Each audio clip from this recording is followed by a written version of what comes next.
والعاقبة للمتقين والصلاة والسلام على سيد الأنبياء والمرسلين وعلى آله وأصحابه الطيبين الطاهرين أما بعد فأعوذ بالله من الشيطان الرجيم بسم الله الرحمن الرحيم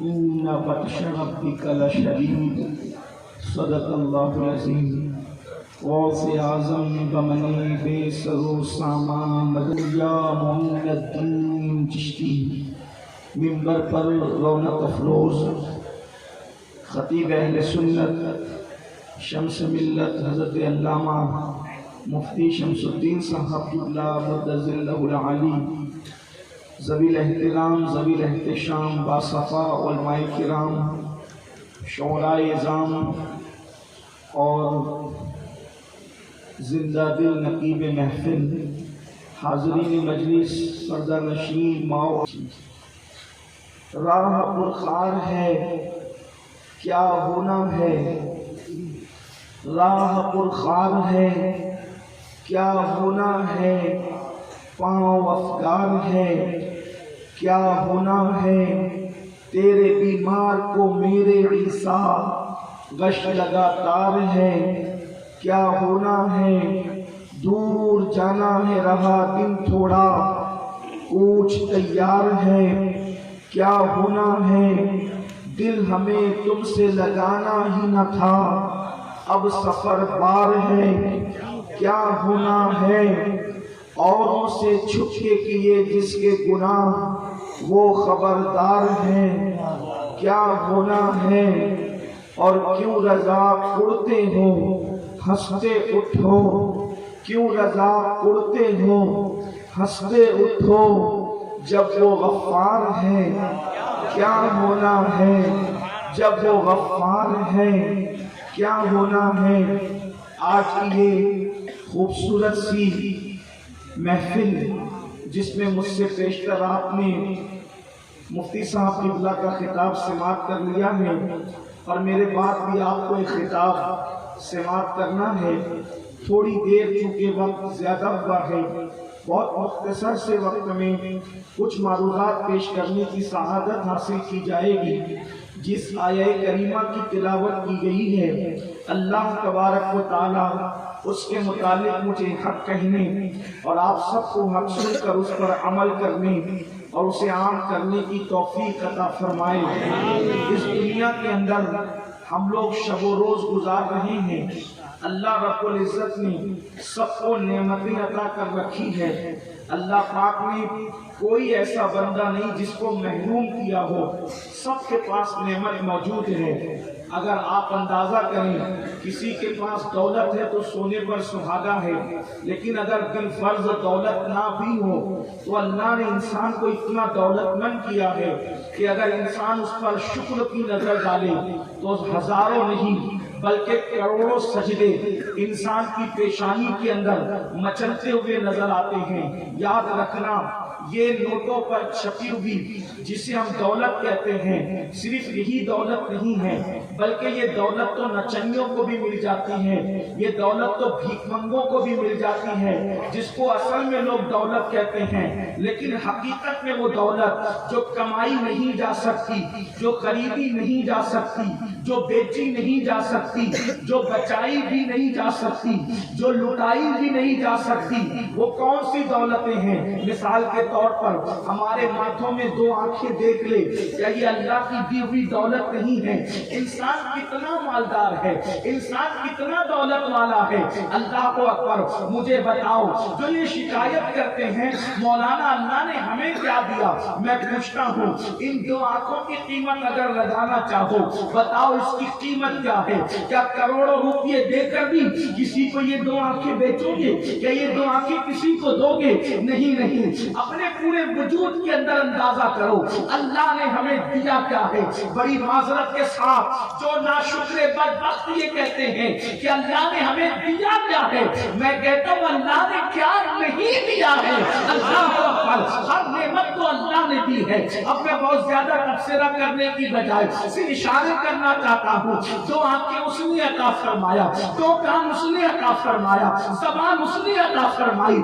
جا کر کے اس انسان سے پوچھو جس کے دو سامنے کے دانت کسی ایکسیڈنٹ کے اندر ٹوٹ گئے ہیں، جب وہ آئینہ دیکھتا ہے تو اس کو ان دو دانتوں کا احساس کتنا ہوتا ہے؟ اللہ اکبر۔ بتاؤ یہ وجود دیا، یہ سانسیں لے رہے ہو اور باہر کر رہے ہو، یہ ساری نعمتیں کس کی دی ہوئی ہے؟ اب مجھے بتاؤ، اتنا سب کچھ اللہ نے دیا لیکن مانگا کچھ نہیں، وہ تو بے نیاز ہے، اسے کچھ چاہیے بھی نہیں۔ اللہ اکبر، میرے آقا صلی اللہ علیہ وآلہ وسلم کے دیوانوں، لیکن خدا کی نعمتیں پانے کے بعد انسان زمین کے اوپر آ کر اللہ کو بھول چکا، اللہ کو فراموش کر چکا، اللہ کے قانون کو پیٹ کے پیچھے ڈال چکا، اللہ رب العزت کے فرامین کو پیٹ کے پیچھے ڈال چکا، اور آج انسان اپنی طبیعت کے مطابق زندگی گزار رہا ہے، کھاتا ہے طبیعت کے مطابق، سوتا ہے طبیعت کے مطابق، اٹھتا ہے طبیعت کے مطابق، بولتا ہے طبیعت کے مطابق، اور انسان یہ سوچ رہا ہے میں تو اپنی من کی زندگی گزار رہا ہوں، میں تو اپنی منمانی کر رہا ہوں، مجھے کون کیا کرے گا؟ مگر یاد رکھنا، دنیا کے دوسرے مذاہب کے انسان اگر یہ بات کہیں یا سوچیں تو ان کا اپنا معاملہ ہے، لیکن جنہوں نے محمد رسول اللہ صلی اللہ علیہ وآلہ وسلم کا کلمہ پڑھا ہے وہ یہ نہیں سوچ سکتا، کیونکہ ہمارے یہاں مرنے کے بعد فنا نہیں ہے، مرنے کے بعد اللہ اکبر، مرنے کے بعد ختم ہو جانا نہیں ہے، مرنے کے بعد مٹ جانا نہیں ہے، مرنے کے بعد تباہ ہو جانا نہیں ہے، مرنے کے بعد تاریخی نہیں ہے، بلکہ اللہ اس زندگی سے خوبصورت زندگی موت کے بعد کی زندگی ہے۔ لوگ کہتے ہیں موت کے بعد کی زندگی اس سے خوبصورت زندگی کیسے ہے؟ تو ہم ان کو بتاتے ہیں اگر کافر ہے، مرتد ہے، بے دین ہے تو اس کے لیے تباہی ہے، لیکن رسول اللہ کا وفادار ہے تو مرنے کے بعد کی زندگی کتنی خوبصورت ہے۔ جب تک مرنا نہیں ہے گنبد خضرا دیکھتا ہے، اور مرنا ہے تو گنبد والے کو دیکھتا ہے۔ تکبیر! میرے نام کہتے ہیں جان تو جاتے ہی جائے گی قیامت، یہ ہے اب یہاں مرنے پہ ٹھہرا ہے نظارہ تیرا، اب یہاں مرنے پہ ٹھہرا ہے نظارہ تیرا۔ اور حضور تاج شریعت تو اور بڑھ کر بات کہتے ہیں، کہتے آپ کی طلعت کو دیکھا، جان دی قبر میں پہنچا تو دیکھا۔ نعرہ تکبیر، نعرہ رسالت، نعرہ مدینہ کانفرنس۔ مومن کی موت بھی ان کو دیکھتے دیکھتے ہیں۔ میں آپ بہت محبت والے لوگ ہیں، لیکن اتنی چھوٹی سی عرضی اگر مان لے تو بڑی نوازش۔ آپ کا احسان بہت دنوں تک یاد رکھوں گا۔ ہاتھوں میں موبائل اگر ہے تو جیب میں رکھ لیں، اس لیے کہ اگر یہ بھیڑ دکھانے والے جلسے سیاسی لوگوں کے یہاں ہوتے ہیں، ہم لوگ بھیڑ کے لیے اکٹھا نہیں کرتے، آپ کو دل کی تبدیلی کے لیے اکٹھا کرتے ہیں۔ اگر بہت زیادہ لوگ بھی نہ آئیں اور دل بدلنے والے لوگ ہوں تو جلسہ کامیاب ہے، اس لیے کہ یہاں سر نہیں بلکہ دل دیکھے جاتے ہیں۔ تو آپ کی توجہ چاہتا ہوں، امید ہے کہ آپ سب متوجہ ہو کر ماشاءاللہ آپ نے میری بات مانی، اللہ آپ کو جزائے خیر دے۔ ویسے یہاں پر میری کوئی حیثیت ہی نہیں ہے، بہترین شعراء یہاں پر ماشاءاللہ موجود ہیں، بہترین نقیب موجود ہے، بہترین خطبہ موجود ہیں۔ میں تو صرف کوئی دل کا درد آپ کے دلوں کے دروازے پر رکھنے کے لیے آیا ہوں، کوئی خطابت کرنے نہیں بلکہ دل کا درد لے کر، ٹکڑا لے کر آیا ہوں، ایک دل جلے انسان کی حیثیت سے، تاکہ آپ کی خدمت میں پیش کروں۔ اللہ کرے کسی کے دل میں بات اترے، میرے لیے بھی نجات اور آپ کے لیے بھی نجات۔ تھوڑی دیر سنے، میں بہت دیر تک آپ کے درمیان نہیں رہوں گا، وقت زیادہ ہوگا، اس کا خیال مجھے ہے، میرے بعد کے جو خطیب ہے ان کا بھی خیال مجھے ہے، اس لیے میں تھوڑی توجہ چاہتا ہوں۔ تو موت کے بعد کی زندگی بڑی خوبصورت ہے، بلکہ مرنے والا مومن اگر ہے، آقا کا وفادار ہے، تو مرتا ہے تو حضور علیہ السلام کو دیکھتے ہوئے مرتا ہے، اور قبر میں جاتا ہے تو بھی حضور علیہ السلام کو کی زیارت اس کو نصیب ہوتی ہے، اور میدان محشر میں بھی جب اٹھ کر کے جائے گا تو گویا کہ حضور کی زیارت کے لیے جائے گا۔ اب مجھے بتائیں، مرنا ان کی زیارت کے لیے، قبر میں ان کی زیارت کے لیے، محشر ان کی زیارت کے لیے، تو یہ کتنا سستا سودا ہے، کتنے نفع کا سودا ہے کہ مرو تو ان کی زیارت کرو، قبر میں جاؤ تو ان کی زیارت کرو، میدان محشر میں ان کی زیارت کرو۔ یہ مومن کی شان ہے، مگر یاد رکھنا بات اتنی ہے کہ مومن کہلانا آسان ہے اور مومن بن جانا مشکل ہے۔ تھوڑی دیر میں ابھی بات ہم آگے کریں گے، لیکن یہ بات عرض کر رہا ہوں، انسان اپنی طبیعت کے مطابق آج زندگی گزار تو رہا ہے، اپنی من کی سوتا اپنی مرضی سے ہے، اٹھتا اپنی مرضی سے ہے، اس کو خیال ہی نہیں کہ اللہ کی دی ہوئی نعمت کا میں مس یوز کر رہا ہوں، غلط استعمال کر رہا ہوں، اس وقت میں مجھے کون کیا کر لے گا۔ رہی بات مولوی حضرات کی، تو پھر اس کے دماغ کے اندر یہ ہے جو میرے چندے پر تنخواہ پاتے ہیں وہ مجھے کیا کر لیں گے، بلکہ معاذ اللہ کچھ تو اتنے بے باک ہیں، علماء کے بارے میں کہتے ہیں یہ 2 کوڑی کے مولوی ہیں، معاذ اللہ۔ یاد رکھنا، میرے امام نے فتاوی رضویہ شریف میں لکھا، عالم کی توہین انسان کو کفر تک لے جاتی ہے۔ کبھی علماء کے خلاف بکواس نہ کرنا، اپنی دولت کے نشے کے اندر کبھی علماء کے خلاف زبان نہ کھولنا۔ یاد رکھنا، جو اللہ دولت دینے پر قدرت رکھتا ہے وہ اللہ دولت چھیننے پر بھی قدرت رکھتا ہے۔ اس نے بڑے بڑے کروڑ پتیوں کو بھیک مانگنے پہ مجبور کر دیا ہے۔ یاد رکھنا، جوانی اللہ نے دی ہے تو اللہ کے غضب کو چیلنج نہیں کرنا، دولت اللہ نے دی ہے اس کے غضب کو چیلنج نہیں کرنا، اللہ نے زندگی دی ہے اس کے غضب کو چیلنج نہیں کرنا۔ اگر اپنی طبیعت سے زندگی گزار رہے ہو، اللہ کا قرآن پکار پکار کر کہہ رہا ہے اور ہم سب کو لگام دے رہا ہے۔ قرآن کہتا ہے، آوارگی فکر کے ساتھ جینے والے، آوارگی تباہ کے ساتھ جینے والے، اپنی طبیعت کے مطابق زندگی گزارنے والے، سن لے، جب تک تجھے ڈھیل دی جا رہی ہے، تجھے موقع غنیمت ہے، لیکن جب اللہ کی پکڑ ہوگی تو قرآن کہتا ہے، ان بطش ربک لشدید، تیرے رب کی پکڑ بڑی سخت ہے۔ اللہ جب کسی پر گرفت مضبوط کرتا ہے، اور قدرت جب کسی پر گرفت مضبوط کرتی ہے، اور قدرت کسی کو اپنے شکنجے میں جکڑ لیتی ہے، تو پھر اس کو توبہ کا بھی موقع نہیں دیا جاتا، اس کو توبہ کی بھی مہلت نہیں دی جاتی۔ رات کی تاریکیوں میں گناہ کرنے والوں، دن کے اجالے میں آوازی کرنے والوں، حرام لقمے کو اپنے پیٹ میں ڈال کر کے حرام لقمے کی شکل میں جہنم کی آگ اپنے پیٹ میں بھرنے والوں، کیا نہیں سوچتے، یہ نہیں سوچتے اللہ دیکھ رہا ہے۔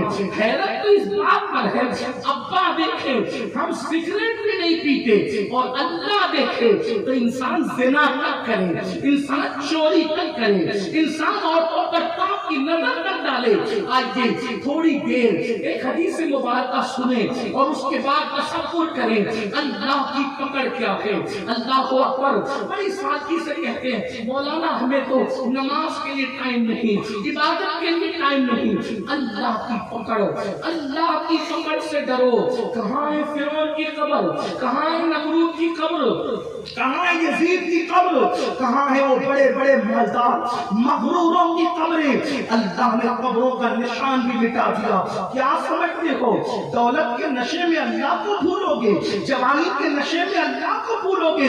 اللہ اکبر. میرے آقا صلی اللہ علیہ وسلم کے دیوانوں، آئیے تمہارے اور میرے سچے نبی صادق و مصدوق، اس لیے کہ اب کوئی خطیب کی گفتگو نہیں، جو سید العالمین کا فرمان، میرے آقا کا فرمان. فقی ابو اللیث سمرقندی اپنی کتاب قرۃ العیون کے اندر لکھ رہے ہیں اور میں اس کو نقل کر رہا ہوں. اپنی بہنوں کی بھی توجہ، میری مائیں اور بہنیں بھی یہاں ہزاروں کی تعداد میں موجود ہیں، ان کی بھی توجہ چاہتا ہوں. میری بہنیں کچن روم کے اندر بھرپور ٹائم دیتی ہے، میری بہنیں کپڑے دھلنے میں دلچسپی رکھتی ہے، کھانا پکانے میں دلچسپی رکھتی ہے، لیکن اپنی بہنوں سے کہتا ہوں سب کی خدمت کرنے والی میری بہن، تجھے رب کی بارگاہ کے لیے ٹائم کیوں نہیں ہے؟ تجھے اللہ کے لیے ٹائم کیوں نہیں ہے؟ میں میاں بیوی میں جھگڑا لگانے نہیں آیا، لیکن اتنا ضرور کہوں گا شوہر کی خوب خدمت کرنا. لیکن میری بہن دنیا میں کوئی اپنا نہیں ہے، یہ شوہر جو ہے یہ لائف آف پارٹنر ہے، یعنی کہ شریک حیات ہے، شریک ممات نہیں ہے. کتنا ہی وفادار شوہر ہوگا میری بہن یاد رکھنا، کتنا ہی وفادار شوہر ہوگا، جس دن تم مر جائے گی کندھا بھی دے کر رو رہا ہوگا اور دل میں سوچ رہا ہوگا اس کے بعد کون، اس کے بعد کون. اللہ اکبر. یاد رکھنا شوہر اللہ اکبر قبر تک جائے گا، قبر کے اندر نہیں جائے گا. بھائی قبر تک جائے گا، قبر کے اندر نہیں جائے گا. اللہ اکبر. بیٹے قبر تک جائیں گے، قبر کے اندر نہیں جائیں گے. قبر کے اندر جو جانے والی چیز ہے وہ صرف تمہارا عمل ہے، عمل. وہ عمل جس کے بارے میں رسول اللہ نے اپنی اہل بیت سے کہا تھا، اے نبی کی اہل بیت عمل کرنا، عمل. اس لیے کہ جس کو عمل نے پیچھے کر دیا اس کو نسب کبھی آگے نہیں کر سکتا. فرمایا اے بنو ہاشم ایسا نہ ہو کہ قیامت کے دن لوگ عمل لے کر آئے اور تم صرف نسب لے کر آؤ. آقا نے اپنے گھر والوں کو کہا تھا عمل کرنا، عمل. اللہ اکبر. اور پھر نبی کے گھر والوں نے حضور کے فرمان کا کتنا خیال کیا کہ خاندان نبوت میں جیسے عمل والے ہوئے ویسے عمل کا تصور اور خاندان کے لوگ خواب میں بھی نہیں دیکھ سکتے. ہمارا خاندان کا میرا آپ کے قرآن پڑھتا ہے، نبی کا خاندان میرے میں قرآن.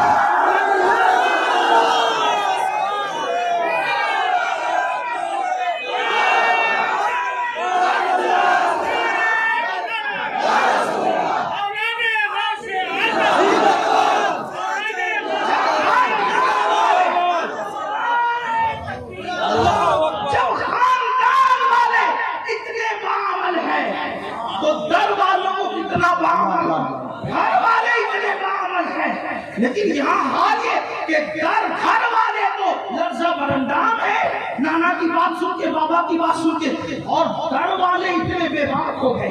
کہتے ہیں ہمیں تو قرآن پوری زندگی نہ اٹھائیں گے، قرآن پوری زندگی نہ اٹھائیں گے، نہیں پڑھیں گے قرآن کبھی. اور سنیے ہم جنتی نہیں تو کون؟ میں نے کہا جو جنتی جوانوں کا سردار تھا اس نے تعلیم دیا جو نبی والا ہوگا وہ قرآن کا دامن کبھی نہیں چھوڑ سکتا. ہمارا تعلق ہمارے جسم سے ٹوٹ سکتا ہے. امام علی مقام کا بیٹا اگر 10 دن کے کربلائی ہو تو ایسے 10 دن کے رسمی کربلائیوں سے میری کوئی گفتگو نہیں ہے. اس لیے کہ ہم 10 دن میں کپڑے بدل کر حسینی بننے والے لوگ نہیں ہیں کہ 10 دن میں کپڑے کا رنگ بدل کر حسینی ہو جائے. کپڑے کا رنگ حسینی نہیں بناتا بلکہ عمل کا رنگ حسینی کی طرف سے کر کے جاتا. 10 دن کے حسینی نہ بنو، یہ مکاری ہے. لمحے لمحے کے حسینی بنو، پل پل کے حسینی بنو، ساتھ ساتھ کے حسینی بنو. بلکہ واللہ حسینیت ایسے رگ و پے میں سما جائے کہ دنیا اگر کاٹے تو خون کا قطرہ قطرہ حسین پاک کی محبت کا نعرہ لگاتے رہے. لیکن یہ حسینیت کیا ہے؟ یہ ہاتھوں کے ناڑے حسینیت نہیں ہے، یہ ہاتھوں کے کڑے حسینیت نہیں ہے، یہ زبانی دعوے حسینیت نہیں ہے۔ حسینیت تو یہ ہے کٹا ہوا سر قرآن پڑھ رہا ہے۔ آپ سے پوچھنا چاہتا ہوں نیزے پر قرآن سنانے کا مطلب کیا ہے؟ نیزے پہ قرآن کہ میرا جسم کا تعلق تو میرے سر سے کٹ سکتا ہے لیکن قرآن سے ہمارا تعلق نہیں کٹ سکتا۔ دیارے مدینہ کانفرنس میں آنے والوں پوچھتا ہوں قرآن سے اپنا کیا تعلق ہے؟ آپ سے پوچھتا ہوں قرآن سے کیا تعلق ہے؟ صرف آپ اپنے آپ میں سوچو، میں آپ کو ذلیل کرنے نہیں آیا، میں آپ کو کہ ہاتھ اٹھا کے پوچھوں کہ قرآن کا پڑھا تو نہیں ہے۔ آپ کی عزت ہمارے لیے بہت قیمتی، ہمارے آقا کے امتی ہونا، میرے نبی نے اپنی امت کی اپنے امتی کی عزت کعبے سے افضل بتائی۔ آپ میرے آقا کے غلام ہو، اس لیے ہاتھ اٹھا کے ذلیل نہیں کروں گا لیکن اپنے من میں ڈوب کر پاجا سراغ زندگی تو اگر میرا نہیں بنتا نہ بن، اپنا تو بن۔ آج سے پہلے قرآن کو کب اٹھایا تھا وہ سوچو، پڑھنے کے لیے، تلاوت کے لیے، اپنے آپ میں ڈوب کر سوچو کب اٹھایا تھا قرآن پڑھنے کے لیے؟ بڑی معذرت کے ساتھ اگر قرآن نہیں اٹھایا تو پھر تم اس لیے کہ ہمارے نزدیک اگر تو عنوان نکل آیا تو بات اس کروں لیکن میرا عنوان دوسرا ہے۔ ہمارے نزدیک حسین صرف کسی 5-6 فٹ کی قد کی ذات کا نام نہیں ہے، ہمارے نزدیک حسین مکمل ایک نظریے کا نام ہے۔ قد کا نام کیونکہ وہ شخصیت ایسی ہوتی ہے کہ وہ شخصیت نہیں ہوتی بلکہ وہ نظریہ بن جاتی ہے۔ امام حسین ایک نظریے کا نام ہے، ٹھیک ہے؟ اور پھر پلٹ کر ایک بات اور عرض کروں، علماء کی موجودگی میں سبق سنانے کی نیت سے، یزید بھی کوئی 5-6 فٹ کے انسان کا نام نہیں ہے، صرف یزیدیت بھی ایک نظریے کا نام ہے۔ دو نظریے، اگر آپ قد کو صرف حسین مانتے ہیں تو پھر کربلا کی جنگ میں جیتا کون اور ہارا کون، اس پہ سوالیہ نشان کھڑا ہو جائے گا۔ اگر صرف ذات مانتے ہیں تو پھر جنگ میں کون جیتا یہ ایک سوالیہ نشان کھڑا ہوگا۔ اگر کوئی اس پر بات کرنا چاہے تو میں کوئی مناظر تو نہیں ہوں، ایک طالب علم میں بات کر سکتا ہوں کہ جو کٹ جائے وہ کیسے جیتا، جو لٹ جائے وہ کیسے جیتا، جس کے خیمے بھی جل گئے وہ کیسے جیتا، اور جو محل میں بیٹھا ہوا کیا بات ہے وہ کیسے ہارا۔ تو ماننا پڑے گا کہ امام حسین صرف ایک ذات کا نام نہیں، نظریے کا نام ہے۔ توجہ کر لو، نظریے کا نام ہے، نظریہ ہے حسین۔ اور یزید بھی صرف ذات کا نام نہیں ہے، صرف کہ وہ ذات کا نام نہیں، نظریے کا نام ہے۔ تو اب جیتا کون کربلا کی جنگ میں؟ تو اپنے بیگانے سب کہتے حسین جیتے۔ کیوں جیتے؟ اس لیے کہ آج یزید کا نظریہ لے کر کوئی ممبر نہیں رکھتا، جب بھی ممبر لگتا ہے تو نظریہ حسین لے کر سینہ تان کر میدان میں کوئی نظریہ یزید بیان نہیں ہوتا، سینہ تان کر میدان میں نظریہ حسین بیان ہوتا ہے۔ تو پتا چلا جس کا نظریہ زندہ ہے وہ بھی زندہ ہے اور وہ جیتا ہوا ہے، اور جس کا نظریہ مٹی میں مل گیا ہے وہ ہارا ہوا ہے، وہ بھی مٹی میں مل گیا ہے۔ لیکن ایک بات کہوں گا، آپ کس کے ساتھ کھڑے ہیں؟ آپ کس کے ساتھ کھڑے ہیں؟ اگر برا نہیں مانے تو میں مظفر پور والوں سے کہوں گا آپ کس کے ساتھ؟ ایک نظریہ ہے کٹ کے بھی قرآن پڑھنا، نیزے کے قرآن پڑھنا ایک نظریہ ہے۔ دنیا چھوڑ دیں گے قرآن نہیں چھوڑیں گے، دنیا چھوڑیں گے قرآن نہیں چھوڑیں گے۔ دوسری طرف نظریہ ہے قرآن چھوڑ دیں گے شراب نہیں چھوڑیں گے۔ یہ دو نظریات ہیں، ایک نظریہ حسین اعظم، ایک نظریہ یزید پلید ملعون۔ اب آپ سے پوچھتا ہوں آپ کس کے ساتھ کھڑے ہیں؟ زبان سے نہیں پوچھوں گا، پھر ہاتھ بھی نہیں اٹھواؤں گا کیونکہ آپ اس سے بہتر ہے میری نظر میں۔ ہاتھ نہیں اٹھاؤں گا، ذلیل نہیں کروں گا، لیکن اتنا کہوں گا آپس میں ڈوب کر سوچو، گھر جا کے سوچنا، نظریہ حسینیت کے ساتھ کھڑے ہو قرآن کو لے کر، یا شراب میں ڈوب کر نظریہ یزید کے ساتھ کھڑے ہو۔ اگر اللہ کی جھوٹی قسم دولت کے لیے کھا رہے ہو تو حسین پاک کے ساتھ کھڑے ہو یا یزید کے ساتھ کھڑے ہو نظریاتی اعتبار سے۔ اگر کسی عورت پر پاپ کی نظر ڈال رہے ہو تو امام حسین کے ساتھ کھڑے ہو یا یزید کے ساتھ کھڑے ہو نظریاتی اعتبار سے۔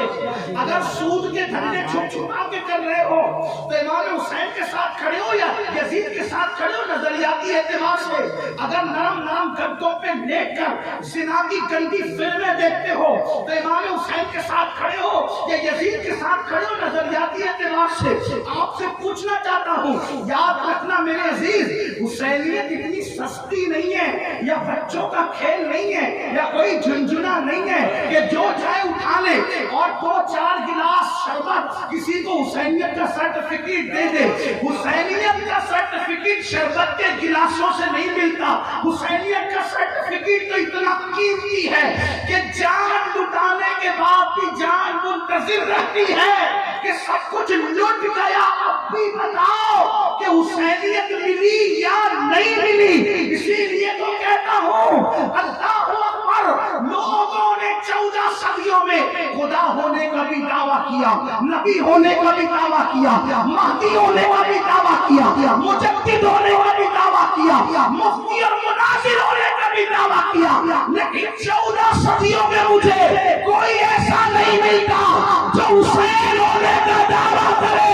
اس لیے کہ حسین بننا آسان نہیں ہے، حسین بننے کے لیے شبیہ مصطفیٰ کو ڈبانا پڑے گا، حسین بننے کے لیے 6 مہینے کے معصوم کو قربانا پڑے گا، حسین بننے کے لیے مدینے جیسے شہر کو چھوڑنا پڑے گا، حسین بننے کے لیے خیمے بھی جلوانے پڑیں گے، حسین بننے کے لیے 7 سال کی شہزادی کے چہرے پہ تماچے بھی کھلوانے پڑیں گے، حسین بننے کے لیے لاش کے گھوڑے بھی دوڑانے پڑیں گے۔ اللہ اکبر، لوگ جھوٹے نبی کا بنے، لوگوں نے جھوٹے خدا ہونے کا دعویٰ کیا، لیکن آج بھی لوگوں نے جھوٹا دعویٰ حسین ہونے کا بھی نہیں کیا، کیونکہ لوگ پوچھیں گے اگر تو حسین ہے لا علی اکبر کہاں ہے، لا علی اصغر کہاں ہے، لا سکینہ کہاں ہے، لا حسن جیسا بھائی کہاں ہے، اور لا فاطمہ جیسی امی کہاں ہے۔ نعرہ تکبیر، نعرہ رسالت، عظمت اہل بیت، ذکر امام حسین، ذکر مولا حسین، ذکر مولا حسین، یا حسین یا حسین یا حسین، آمد اولاد حسین۔ اور یاد رکھنا جب حسین کی امی جیسی امی نہیں آ سکتی، اس لیے کہ فاطمہ کی پیدائش کے لیے، اب توجہ فرمائیں، عنوان وہ نہیں ہے لیکن بات کروں، سیدہ کی مخدومہ کی پیدائش کے لیے بابا ہونا چاہیے محمد رسول اللہ۔ اب جب ویسا بابا نہیں ہو سکتا تو ویسی شہزادی نہیں ہو سکتی، اور جب ویسی شہزادی نہیں ہو سکتی تو اس کے شہزادے جیسا پھر کوئی شہزادہ نہیں ہو سکتا۔ دراصل یہ بات ہے، اس لیے آج تک لوگوں نے حسین ہونے کا جھوٹا دعویٰ، کیونکہ حسین ہونا بڑا مشکل ہے، حسین ہونا قربانیوں کے اوپر مسکرانے کا نام ہے حسین، اللہ کے لیے سب لٹانے کا نام، بلکہ لوگوں نے سب لٹایا، وطن کسی نے نہیں لٹایا۔ دیکھ لیں آپ، یہ علماء موجود ہے، علماء موجود ہے، یو پی کے لوگ ہمارے مالیگاؤں میں، ممبئی میں 50-100 سال سے رہتے ہیں، پھر بھی گونڈا والے ممبئی میں 100 سال سے رہ کے گونڈا دیکھا نہیں، گونڈوی کہلاتے ہیں، اندور والے اندوری کہلاتے ہیں، اسی طریقے سے بلرام پور والے بلرام پوری کہلاتے ہیں، مظفر پور والے مظفر پوری کہلاتے ہیں، حالانکہ کبھی ان کے بچوں نے نہیں دیکھا یہ، ہم لوگ آتے ہیں تو لوگ رش کی نظر کہتے ہیں آپ ہمارے وطن جا رہے ہیں. ہم نے کہا آپ ہی چل رہا، میں نے کبھی دیکھا نہیں. یہ ہے مظفر پور، ہے بہاری، ہے یو پی، ہے اندوری، ہے ایم پی کے، ہے نا. لیکن میرا حسین کیسی قربانی دینے والا ہے کہ تھے مدنی، لیکن آج حسین کو کوئی مدنی حسین نہیں کہتا. کیوں؟ اس لیے نہیں کہتا کہ میرے حسین نے کہا کہ میں تو وطن بھی قربان کر چکا. مدینے والے کہلاتے تھے، اب ہے کربلا والے. یہ قربانی، جب یہ قربانی دی جاتی ہے تب کوئی حسین بنتا ہے. اور اس قربانی کا تصور، اور ہم حسینی کیسے بن گئے؟ سکڑے ناڑے مسجدیں ویران ہیں، ہم حسینی ہیں. امام حسین نے مسجدوں کی بہار کے لیے گھر لٹایا، گھر قربان کیا. پھر سے ہمیں اس بات کو سوچنے کی ضرورت ہے. تمہیں بات دور نکلتی ہے، عرض کر رہا تھا، سوچو غور کرو. کس کے ساتھ کھڑے ہو؟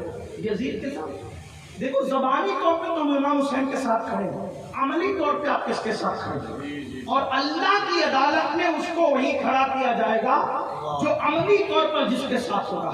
اس پلید کے ساتھ اٹھنا. پھر اگر نماز کے لیے فجر میں اٹھنے کی توفیق نہیں ہے تو پھر یزید کے ساتھ اٹھنے کے لیے تیار ہو جاؤ.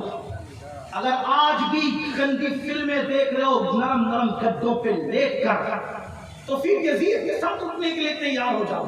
آپ کہیں گے وہ تو گندی فلم نہیں دیکھتا تھا. میں نے کہا یہی تو بات ہے کہ آپ 2 قدم آگے اس سے.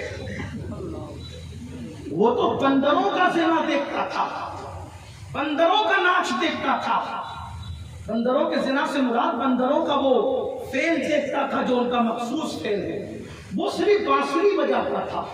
اور آپ کے کانوں میں ایئر فون جو لگا ہے میرے بھائی، تو وہ کتنی ترقی یافتہ میوزک ہے. اور جب تم کانوں میں ایئر فون لگا کر مٹک مٹک کر کسی ہیرو کے تصور میں چلتے ہو تو سوچو کہ گنبد خضرا میں مکین گنبد خضرا کے دل پر کیا گزرتی ہوگی، اللہ کے رسول کے دل پر کیا گزرتی ہوگی. جس کا گھر لٹا ہے نا اس نبی سے پوچھو نا. آقا علیہ السلام قبر انور میں تھے. قبر انور میں ہمارے لیے تو رسول اللہ زندہ ہے. ہمارا عقیدہ ہے. ہمارے امام نے تو 2 قسمیں کھا کر کہا تو زندہ ہے واللہ، تو زندہ ہے واللہ. میری چشم عالم سے چھپ جانے والے انبیاء کو بھی اجل آنی ہے، مگر ایسے کہ فقط آنی ہے. پھر وہی موت کے بعد ان کی حیات مثل سابق وہی جسمانی ہے. اس کی ازواج کو جائز ہے نکاح، اس کا ترکہ بٹے جو فانی ہے. جو لوگ نبی کو مردہ کہتے ہیں میں ان سے کوئی ویسے ویسے کا جو ہے وہ بات نہیں کرتا. صرف اتنا کہتا ہوں، نبی کی بیوی کو بیوی مانتے ہو یا نبی کی بیویوں کو بیوہ مانتے ہو؟ اتنا بتاؤ. ہر مکتبہ فکر کا انسان نبی کی کسی بیوی کو بیوہ نہیں کہتا بلکہ بیوی کہتا ہے. عائشہ زوجہ محمد رسول اللہ، عربی اجمی سب ان کو زوجہ کہتے ہیں. اب پوچھتا ہوں، جس کا شوہر مر جائے اس کی بیوی تو بیوہ ہوتی ہے، جس کا شوہر زندہ ہو اس کی بیوی بیوی ہوتی ہے. یا تو بیوی کہنا چھوڑ دو یا تو مردہ کہنا چھوڑ دو. اب بتاؤ کیا فیصلہ کرتے ہو؟ ہمارے عقیدے میں نبی زندہ ہے، ان کی بیویاں بیوہ نہیں ہوئی بلکہ وہ بیویاں ہی ہیں. اس کا ثبوت مولانا مر جائیں، کتنے ہی بڑے مولانا ہو، عدت گزارنے کے بعد ان کی بیوہ نکاح کرنا چاہے تو کر سکتی ہے. کوئی مدرسہ نہیں روک سکتا، کوئی بیٹا نہیں روک سکتا، کوئی بھائی نہیں روک سکتا. نکاح کر سکتی. وہ لوگ کر سکتے نہیں کر سکتے. لیکن نبی کی بیوی دوسرا نکاح نبی کے بعد کبھی نہیں کر. کیوں نہیں کر سکتی؟ کہ جس کا شوہر مر جائے وہ نکاح کر سکتی. جس کا شوہر زندہ ہو وہ کیسے؟ کسی بھی امت کا دیکھ لو، پوچھ لو، کسی مکتبہ فکر سے پوچھ لو، حضور کی بیویاں بیویاں ہیں. اور اگر وہ نہ مانے مکتب والا آدمی تو ہمیں مکتب کی کیا ضرورت ہے؟ قرآن کہتا ہے یا ایھا النبی قل لازواجک، آپ اپنی بیویوں سے کہہ دیں. تو قرآن رسول اللہ کے ظاہری دور کے لیے تھا یا قیامت تک کے لیے ہے؟ تو جب قرآن قیامت تک کے لیے تو قرآن ابھی بھی تو زوجہ مصطفیٰ کہتا ہے. یہ اصل بات ہے. تو بات دور نہ نکلے تو یہ عرض کر رہا تھا مسلمانوں، سوچو غور کرو. جب کانوں میں ایئر فون لگاتے ہو میوزک سنتے، آقا کے دل پر کیا گزرتی؟ حجام کی کرسی پر بیٹھ کر کے بڑھاپے میں بھی داڑھی ہوتی ہے، چہرے پہ بس طرف ہنسنے کی کوئی بات نہیں ہے، صرف آپ کا عشق رسول جانچنا ہے۔ عشق مصطفیٰ صرف نعتوں کو سن کر یہ نعرہ لگانا کہ غلامی رسول میں موت بھی قبول ہے۔ سوچو، کبھی سوچا جب صوفی سرمد نے فیض ایک مولوی تھا جو اکبر کے دربار میں رہتا اور اکبر کی ہر بات پر وہ الٹی سلٹی دلیلیں پیش کرتا تھا، اکبر کی محبت اس پر اتنی غالب آ گئی کہ فیضی نے اکبر کے کہنے پہ داڑھی بھی منڈانا شروع کر دی۔ چھوٹا موٹا آدمی نہیں تھے، بڑا مولانا عالم تھا، مولانا نہیں عالم تھا، بلکہ عالم بھی کیا تو پڑھا لکھا آدمی تھا، لیکن اس کی علمی صلاحیت اتنی تھی میرے بھائی کہ اس نے قرآن مقدس کی تفسیر بغیر نقطے کے لکھی ہے، کوئی نقطہ نہیں ہے، قرآن کی تفسیر ہے۔ علماء سے پوچھو ایک صفحہ لکھنا دشوار ہوتا ہے بغیر نقطے کے، اس نے پوری قرآن کی تفسیر لکھی ہے۔ فیضی اتنا بڑا علم والا تھا، اکبر کے کہنے پر داڑھی منانا شروع کرتے۔ صوفی سرمست جا رہے تھے، اللہ کے ولی تھے، دیکھا کہ فیضی حجام کی کرسی پہ بیٹھ کے داڑھی منا رہا ہے، تو فیضی کا فیضی داڑھی چھین رہے ہو؟ تو چونکہ اللہ والوں کا مذاق اڑانا اس کا اپنے طبیعت میں تھا، اس نے جواب دیا حضرت داڑھی ہی تو چھین رہا ہوں، کسی کا دل تھوڑے چھین رہا ہوں۔ تب صوفی سرمست نے کہا بابا جو میں دیکھ رہا ہوں اگر تو وہ دیکھ لیتا تو تجھے احساس ہوتا کہ تیرے چہرے پہ چلنے والا مسکرا تیرے گالوں پہ بعد میں چلتا ہے، پہلے وہ محمد رسول اللہ کے دل کو تکلیف پہنچاتا ہے۔ سر قربان کرنے کی بات کرتے ہیں، بتاؤ جو قوم اپنے نبی کے نام پر گاڑی کے چند بال نہ بڑھا سکے اس قوم کو عاشق رسول کہلانے کا حق کیا ہے؟ آج کہتے ہیں پوری دنیا میں لٹ رہے ہیں، پٹ رہے ہیں، مارے جا رہے، کاٹے جا رہے، یہ ہو رہا ہے وہ رہا ہے۔ میں نے کہا جو قوم قبر انور میں بھی رسول اللہ کا دل دکھائے، حضور کو قبر انور میں بھی تکلیف پہنچے، سوچو تو صحیح، غور تو کرو۔ یہ بات میں اپنی طرف سے نہیں کہہ رہا ہوں، سیدنا فاروق اعظم عمر ابن خطاب کہتے ہیں، لوگ کہتے ہیں چھوٹا گناہ بڑا گناہ، میں تو اتنا سمجھتا ہوں گناہ کوئی بھی کرو اس سے نبی کا دل دکھتا ہے، آقا کے دل کو تکلیف پہنچتی ہے۔ اور سن لو جب آقا کے دل کو تکلیف پہنچاؤ گے تو اللہ کتنا ناراض ہوگا، وہ کیسے پکڑ کرے گا۔ تو عرض یہ کر رہا تھا، جلدی بات مکمل کرتا ہوں۔ میرے اور تمہارے سچے نبی مصطفیٰ جان رحمت صلی اللہ علیہ وسلم نے ارشاد فرمایا، اللہ آقا فرماتے ہیں کہ جہنم کے اندر ایک وادی ہے، اس وادی کا نام جب الحزن ہے، اس وادی کا نام جب الحزن ہے۔ جب الحزن کا مطلب اپنی عام زبان میں بتائیں کہ غم کا کنواں ہے اس وادی کا نام، اور اس کے اندر میرے آقا علیہ السلام فرماتے ہیں خچر کی طرح موٹے موٹے بچھو ہیں، اور ایک ایک بچھو کے منہ میں 70 ڈنک ہے۔ جب کوئی بے نمازی مرے گا تو اسی جب الحزن میں اس کو داخل کیا جائے گا، اور جب وہ موٹے موٹے 70 منہ والے بچھو اس کو ڈنک ماریں گے تو 1000 سال تک کے وہ زہر اس کے جسم میں گھومتا رہے گا، اس کی ہڈی کے جوڑ ٹوٹ جائیں گے۔ آپ سے پوچھتا ہوں، بہت غرور ہے نا اپنی جوانی پر، بڑا ناز ہے نا اپنی طاقت پر، ہے کوئی مقابلہ کرنے والا؟ کھیت کا بچھو انگلی بھر انگوٹھے بھر ہوتا ہے، اگر وہ ڈنک مار لے تو آدمی پورا کے پورا تڑپنے لگتا ہے۔ کھیت کا بچھو کا ڈنک ہم برداشت نہیں کر سکتے، اللہ کی جہنم کا بنایا وہ بچھو جس کے 70 منہ ہیں، اور یہ اللہ کے رسول کا فرمان ہے 1000 سال تک کے زہر گھومتا رہے گا۔ کیا جاتا ہے 10 منٹ نماز پڑھنے میں، کیا جاتا ہے 10 منٹ نماز کا وقت نکالنے میں، سب کے لیے ٹائم، رب کے لیے ٹائم نہیں۔ میں اپنی بہنوں سے کہنے چلا تھا، میری بہنوں شوہر کتنا بھی وفادار ہوگا بلکہ دنیا میں میرے بھائی کوئی اپنا نہیں، قرآن کہتا ہے لا تنس نصیبک من الدنیا، دنیا سے اپنے نصیب کا مت بھولو، کفن کے سوا کچھ نہیں لے کر کے جاؤ گے۔ جس دن سیدہ فاطمہ الزہرا کا وصال ہوا تھا اس دن مولا علی نے روتے ہوئے کہا تھا آج مجھے یقین ہے، پہلے سے بات یقین کی تھی لیکن روکتے ہوئے کہتے صاحب آج مجھے یقین ہو گیا کہ دنیا میں اللہ کے سوا کوئی اپنا نہیں۔ سیدہ فاطمہ کے وصال کے دن یہ تاریخی جملہ کہا تھا، کیوں؟ لوگوں نے کہا کیوں؟ فرماتے ہیں ایک بار فاطمہ کہتا تھا تو 3 بار لبیک کہتے ہوئے دوڑتی آتی تھی، اب 3 بار آواز دیتا ہوں لیکن کوئی جواب نہیں دیتی۔ وصال فاطمہ نے بتایا دنیا میں کوئی جن کا نکاح آسمانوں پر ہوا ہے، آپ بتائیں تو صحیح، اور جن کا نکاح آسمانوں پر ہونے پر علماء نے سینکڑوں دلیلیں پیش کی ہیں، وہ مولا نہیں فرمانے دنیا میں کوئی اپنا نہیں ہے، ہمارا کون ہے؟ سب سے دل لگایا، دوستوں کے ساتھ بیٹھتے تو گھنٹوں بیٹھتے ہیں، اللہ کے لیے 10 منٹ کا ٹائم نہیں نکلتا، اور اتنا عذاب ہے میرے بھائی بے نمازی ہونے کا، سب کو تو جانے دو، ساری باتیں اپنی جگہ۔ اللہ کے رسول علیہ السلام بے نمازیوں سے اتنے ناراض کہ آقا نے صحابہ سے کہا بے نمازی ملے تو اس کے ساتھ بیٹھو بھی نہ، جیسے ہم اپنے بچوں کو بگڑے ہوئے بچوں سے روکتے ہیں کہ ان کے ساتھ نہ بیٹھا کرو، آقا فرماتے ہیں حضرت ابو ہریرہ سے مخاطب ہو کر، ابو ہریرہ بے نمازی کے ساتھ نہ بیٹھا کر، کیونکہ بے نمازی جہاں ہوتا ہے آسمان سے اس پر لعنت برستی ہے، لعنت۔ جس قوم پہ لعنت برسے وہاں برکت کیسے ہوگی؟ بڑی معذرت کے ساتھ برا مت ماننا، میری بات کا مفہوم مخالف مراد مت لینا۔ لعنت کون برسا رہا ہے؟ بولے اللہ۔ کون برسا رہا ہے؟ برا تو نہیں لگ رہا نا آپ کو میری بات کا، لیکن لعنت کون برسا رہا ہے؟ جواب دے، کون برسا رہا ہے؟ اللہ۔ کون برسا رہا ہے؟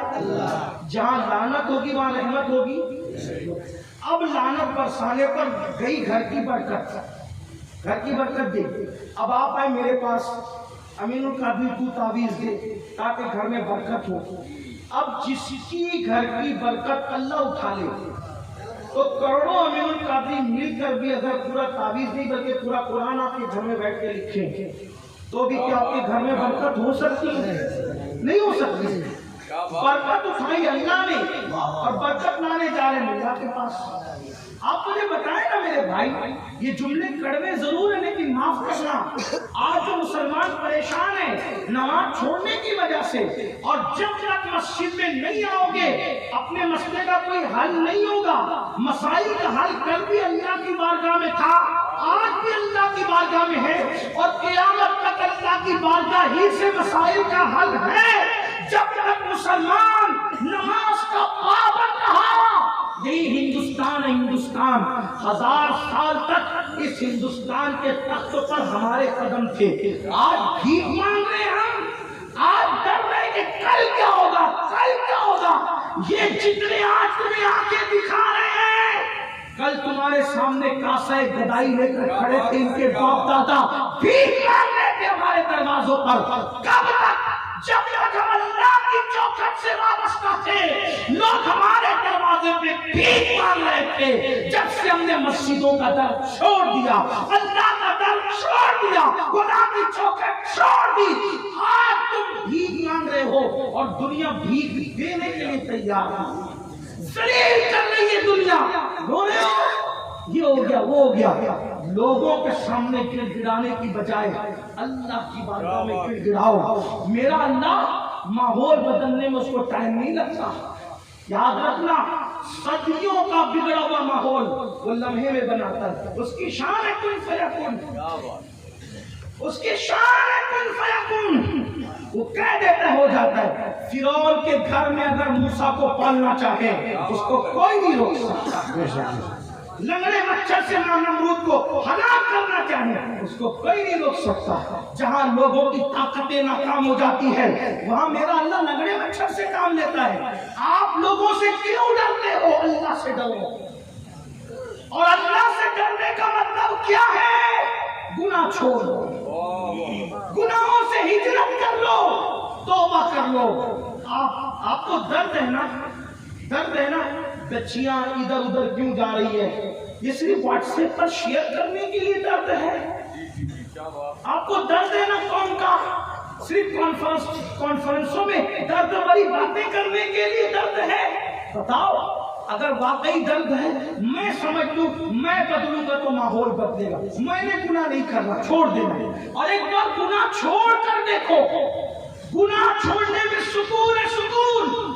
یہ تو نرم نرم بستروں پر پیٹ بھر کے کھا کے بھی سکون کی نیند نہیں آتی, کروٹیں بدلتے ہو. وجہ کیا ہے؟ ناراض ہے اللہ, اللہ ہم سے ناراض. اللہ کو مناؤ. لوگ کہتے ہیں مولانا مدد کیوں نہیں آتی, فلاں مر رہا ہے, آسمان سے مدد کیوں نہیں آتی؟ گھروں پر بلڈوزر چل رہے, آسمان سے مدد کیوں نہیں آتی؟ عورتوں کے جنازے اور عزتوں کے جنازے اٹھ رہے, اللہ کی مدد کیوں نہیں آتی؟ کیوں نہیں آتی اللہ کی مدد؟ برقع پہن کر کے بچیاں سگنلوں پہ بھیک مانگ رہی ہے, اللہ کی مدد کیوں نہیں آتی؟ گھروں سے دھوئیں اٹھ رہے, اللہ کی مدد کیوں نہیں آتی؟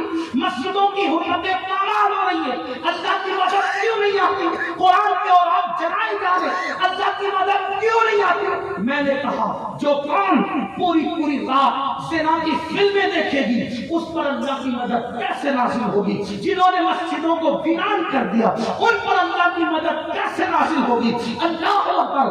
جو بغاوت کے ساتھ دیور پاپ کی نظر ڈالے اس قوم پر اللہ کی مدد کیسے آئے گی؟ جس گھر میں سالی اور بہنوئی کا تقدس پامال ہو اس گھر میں اللہ کی مدد کیسے آئے گی؟ جس گھر میں قرآن تیجے قسمے پہ تو پڑھا جاتا ہے لیکن فلمیں روزانہ دیکھی جاتی ہے ان لوگوں پر اللہ کی مدد کیسے آئے گی؟ بلکہ ایک بات کہہ دوں, یاد رکھنا یہ جو دوسرے لوگ آنکھیں دکھا رہے ہیں ان کو اللہ ہی نے مسلط کیا ہے, کیونکہ اللہ آنے جانے سے پاک ہے. نہ وہ ڈائریکٹ انعام دینے کے لیے آتا ہے نہ ڈائریکٹ سزا دینے کے لیے آتا ہے, کیونکہ وہ آنے جانے سے پاک ہے, وہ گھٹنے بڑھنے سے پاک ہے, وہ تصور و تخیل سے پاک ہے.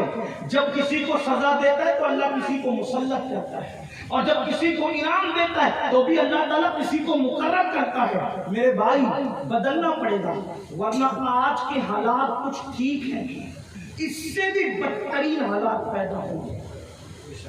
کوئی مدد نہیں, جس سے اللہ مدد کا ہاتھ اٹھا لے کوئی مدد نہیں.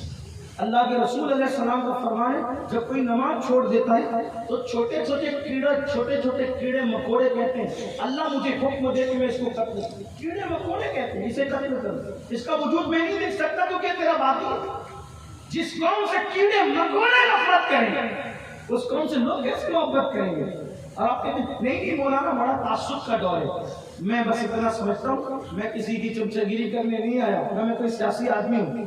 تعصب کا دور ہے, ٹھیک ہے, آپ کے ساتھ وہ بس پہ بھی آپ کو جگہ نہیں دینا چاہتے. دنیا کے لوگ بس میں بھی اپنی سیٹ پر آپ کو بیٹھنے کے لیے بازو میں جگہ, آپ کو دیکھتے تو اور پھیل کے بیٹھ جاتے, جگہ نہیں دیتے.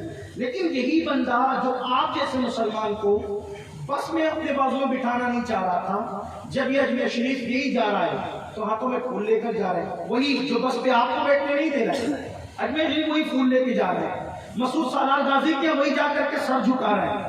وارث دیوا کے وہی جا کر کے اپنا سر خم کر رہا ہے. مخدوم کچوٹا کے وہاں وہ جا کر کے ہاتھ جوڑ رہا ہے. اب یہ انداز کتنے جائز ہے ناجائز ہے یہ مفتی صاحبان لوگ فیصلہ کریں گے, لیکن ایک بات میں کہہ رہا ہوں, کیا آپ کو جو اپنے بازو میں بیٹھنے کے لیے بس میں جگہ نہیں دے رہا تھا وہ میرے مخدوم کے ہاتھ کیوں جوڑ رہا ہے؟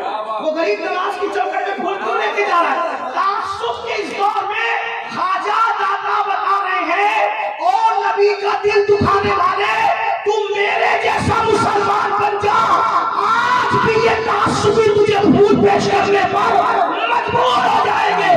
بات تعصب کی نہیں ہے, مجھ جیسا سچا مسلمان بن, یہ بھی تیری غلامی کرتے نظر آئیں گے. وہ اسمی اور رسمی مسلمان کو بنا لیکن تم معین الدین جیسا مسلمان بنا. یہ بات ہے. لیکن بات ہمارے جلسوں میں ہم سنتے ہیں, پھر کہتے ہیں کل, پھر کہتے ہیں کل. کون سے وہ گناہ ہے جو ہمارے سماج میں ایک گناہ پڑھ کر بات اینڈ کی طرف ہو جاتا ہے؟ اس وقت ہمارے سماج میں جو گناہ بہت تیزی سے بڑھ رہا ہے وہ ہے لڑکے اور لڑکیوں کے آپسی ناجائز تعلق, اور اس کو فیشن کا نام دیا جائے. میں سمجھتا ہوں 80% لڑکے اور لڑکیاں کسی مذہب کے ہو, کسی مسلک کے ہو, اگر آپ ان کی زندگی میں دیکھیں گے تو یہ، اور اس کو یہ فیشن کا نام دیتے ہیں، جس 20% لڑکے اور لڑکیاں محفوظ ہیں ان کو تانا دیتے ہیں، اور لڑکوں کو کہتے ہیں تم لوگ مرد نہیں ہو۔ اسکول اور کالج میں ہم لوگ بھی یہ تانا سن چکے ہیں، حالانکہ وہ دور تو آج سے تقریباً 15 17 20 سال پہلے کا دور تھا۔ ابھی تو اور بگاڑ پیدا ہو گیا، اس لیے زیادہ علم ہے مجھے، کیونکہ میں خود جو ہے ایک انگلش اسکول اور ایک جونیئر کالج کا چیئرمن ہوں۔ حالانکہ ہم اپنا تعارف اس اعتبار سے کبھی نہیں کراتے، ہمارا تعارف اتنا ہے کہ بہت اچھا تعارف ہے اپنا، بس و صفا دشت بیچارہ جامی غلامان آل محمد۔ اپنا تعارف بس اتنا ہی ہے کہ سگے سگانے بارگاہ رسول ہے، اور کچھ نہیں۔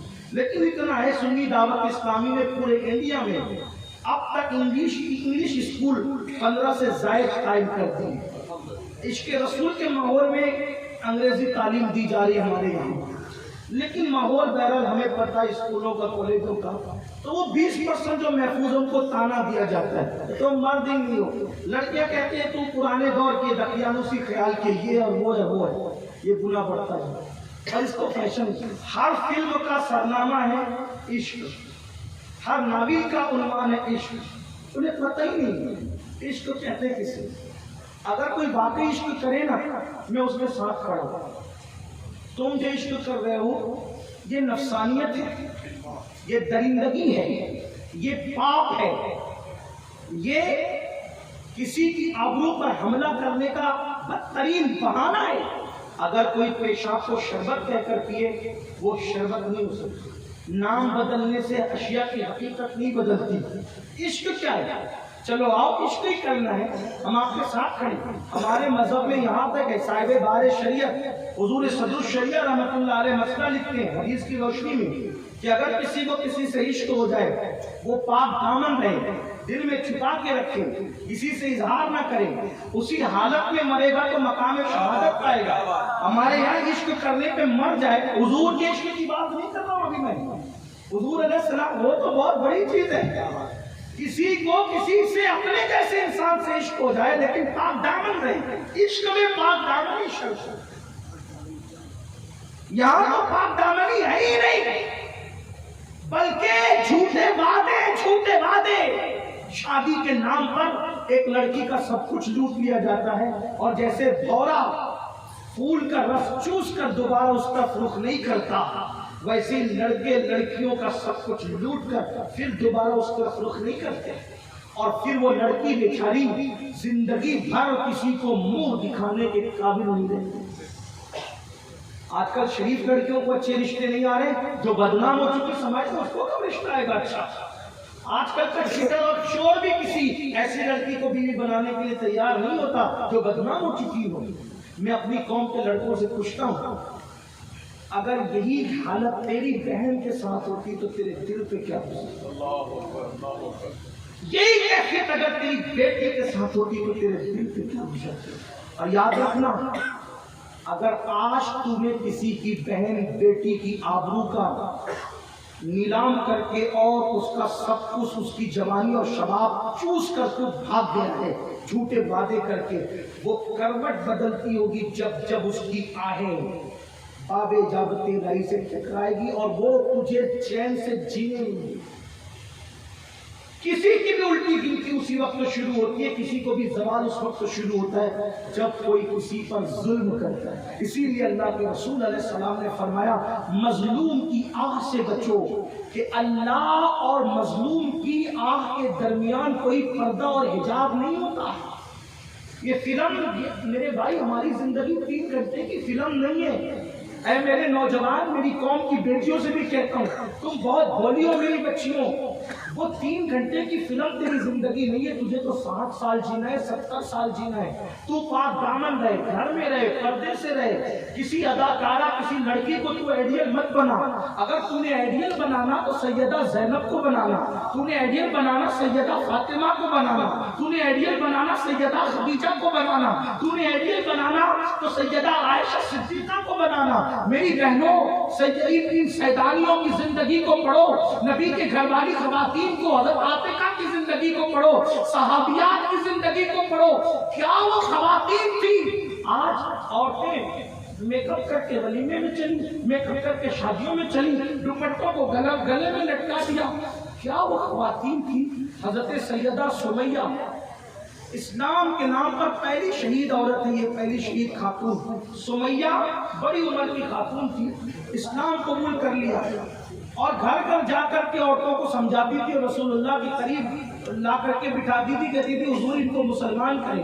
عورتیں مسلمان ہوتی تھی. ابو جہل جیسے گنڈے کو پتا چل گیا کہ سمیہ اسلام کا پرچار کر رہی ہے، ان کے گھر گیا، بال پکڑے اور پکڑ کے کہا تجھے مجھ سے ڈر نہیں لگتا کہ تو محمد عربی کی کنیزوں میں اضافہ کرتی ہے؟ میں مجھ سے ڈر نہیں لگتا. حضرت سمیہ نے کہا جو اللہ سے ڈرتا ہے وہ کسی سے نہیں ڈرتا. ابو جہل مجھے کسی سے ڈر نہیں لگتا.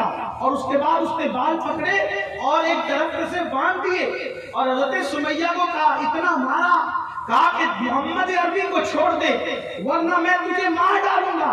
سمیہ نے کہا اللہ نے ایک جان دی ہے، اگر 1000 جانیں دیتا تو بھی میں محمد عربی کی نالین میں قربان کر دیتی.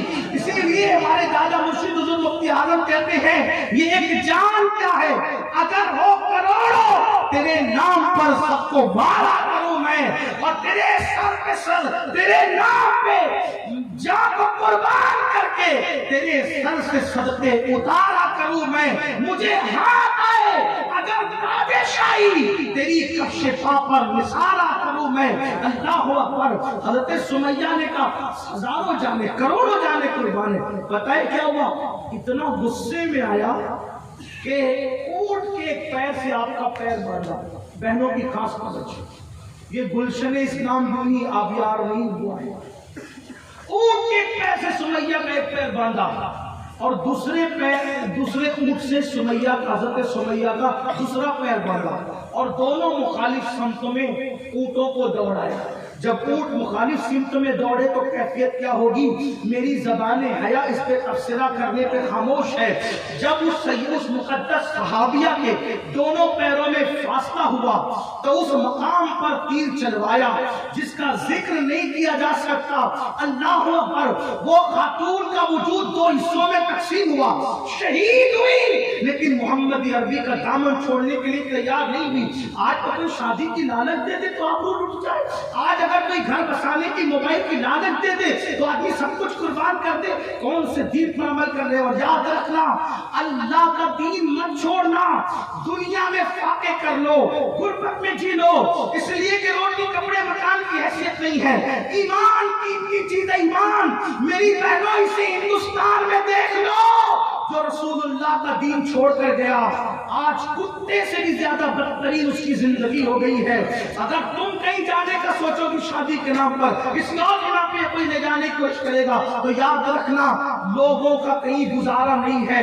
دین سچا ہے، دین پر عمل کرو، دین سے وابستہ رہو. تو عرض یہ کر رہا تھا کہ وہ نوجوان جو افیئر کے نام پر بچیوں کی آبرو لے لیتے ہیں اور ان کو لالچ دیتے جھوٹی. ایک حدیث سنے بات مکمل کرتا ہوں. اللہ کے رسول علیہ السلام کے غلاموں، روایتوں میں آتا ہے کہ جس نے دنیا میں کسی چڑیا کے ساتھ کھیلا ہوگا، چڑیا چھٹاک بڑھ کی چڑیا ہوتی ہے، چڑیا کے ساتھ کھیلا ہوگا، وہ کھیلتے کھیلتے چڑیا مر گئی ہوگی. چڑیا کے ساتھ کھیلا، چڑیا مر گئی. قیامت کے دن وہ چڑیا اللہ کی بارگاہ میں فریاد کرے گی اے اللہ اس نے میری زندگی کے ساتھ کھیلا تھا. یعنی اگر چڑیا کھانے کے لیے کوئی ذبح کرے جائز ہے، ٹھیک ہے، لیکن اس کی زندگی کے ساتھ کھلواڑ کرنا. چڑیا میں سمجھتا ہوں شاید 10 روپے بھی آج کی اس کی دنیا میں اس چڑیا کی قیمت نہیں. مفت میں ملتی چڑیا کوئی پکڑ لیتا ہے، کوئی ان کا مالک بھی نہیں ہوتا. کوئی کچھ چھٹان بھر کی چڑیا کے ساتھ کوئی کھیل کر اس کو مار ڈالے، قیامت میں وہ چڑیا اللہ کی بارگاہ میں کہے گی مولا اس نے میری زندگی سے کھلواڑ کیا. اللہ کے رسول فرماتے ہیں اس چڑیا کی آواز اتنی تیز نکلے گی اس دن کہ ایسا لگے گا جیسے بجلی کڑک گئی. بجلی اس کی آواز میں اتنی کڑک کر دو بجلی کڑک گئی. اللہ فرمائے گا آج انصاف اور عدل کا دن ہے. کس نے تیرے ساتھ تیری زندگی سے کھلواڑ کیا تھا؟ فرمایا جائے گا وہ فلاں. آقا علیہ السلام فرماتے ہیں اس کی نیکیاں پہاڑوں جیسی ہوگی، پہاڑوں جیسی. پھر بھی اللہ فرمائے گا اس کو منہ کے بل گھسیٹتے ہوئے جہنم میں لے جاؤ. آپ سے پوچھتا ہوں جو چڑیا کی زندگی سے کھلواڑ کرے